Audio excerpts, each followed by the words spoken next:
आपलं नाव काय? मी दिलीप अंबादास वानकडे, राहणार बेलखेड, तालुका तेल्हारा, जिल्हा अकोला. ही तुलसी कंपनीची कबड्डी व्हरायटी लावलेली आहे 4x1.5 वर.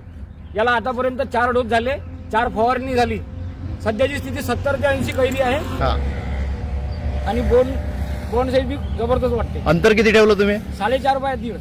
4.5x1.5. 4.5x. अच्छा. सरासरी किती बोंड असेल इथे अंदाजे? 70 ते 80. 80. आणि बोंडाचं वजन कसं आहे? 6 ते 7 ग्राम.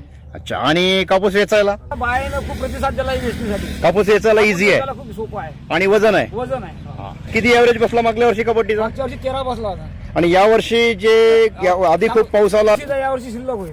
जास्त होईल. हा, अपेक्षित आहे. सरासरी किती एव्हरेज यायला पाहिजे तुमच्या अंदाजाने? 14 तर यायलाच पाहिजे. 14 क्विंटल यायला पाहिजे. म्हणजे कबड्डी हे वाहन कोणत्याही वातावरणात, कोणत्याही हवामानात हमखास उत्पादन देणारं वाहन आहे. यावर्षी पावसाळा जास्त असूनही हा. चांगल्या परिस्थितीत आहे. तुम्हाला हे वाहन आवडलं? एकच नंबर. अच्छा. आणि परिसरातील प्रत्येक शेतकऱ्यांनी कबड्डी हे वाहन लावायला पाहिजे. अच्छा. अजून काय वैशिष्ट्य चांगले वाटले कबड्डीचे? कबड्डीचे वैशिष्ट्य वाढ भरपूर आहे, पानाचा ग्रीनेसपणा चांगला आहे आणि फवारणी फारच कमी बळी पडते. अच्छा. आणि तुम्ही अकोला जिल्ह्यातील शेतकऱ्यांना काय संदेश द्याल? मी तो नंतर कबड्डी लायला काही हरकत नाही पुढच्या वर्षी. प्रत्येक शेतकऱ्याने कबड्डी लावून विक्रमी कापसाचं उत्पादन घ्यायला पाहिजे. वाहन तुम्हाला आवडलं? वाहन आवडलं. धन्यवाद.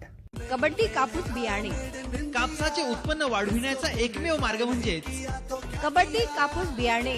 फायदाच फायदा.